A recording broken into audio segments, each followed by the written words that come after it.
60 years is a very important anniversary to celebrate for the European Union, although the process of European unification dates back to the early 50s with the European coal and steel community. It was possible to implement an area of peace and cooperation in many fields, although the process has not always been characterized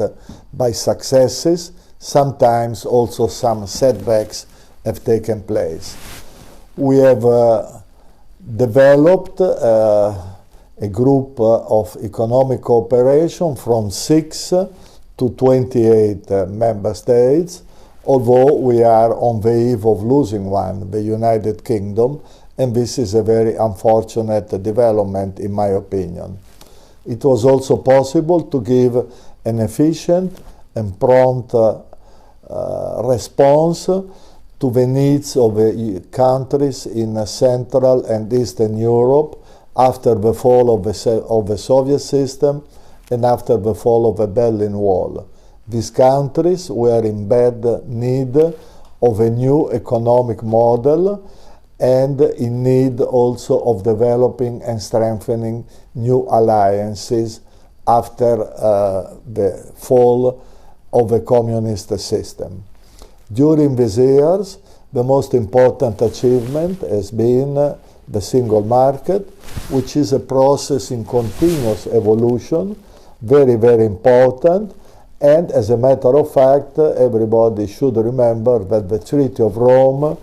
was a treaty establishing a European economic community based on a common market.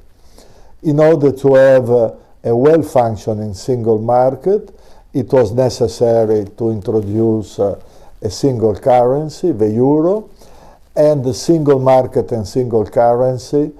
have also been the European attempt, the European strategy to cope with globalization. This has not always been characterized by success, and in particular, European public opinion and European political class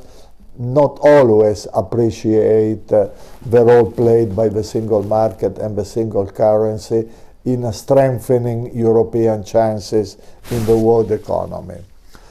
We are in a moment of a difficult evolution for the European institutions in general and for the European project, but in my opinion, Europe is facing a deadly risk of being marginal in the world economic and political system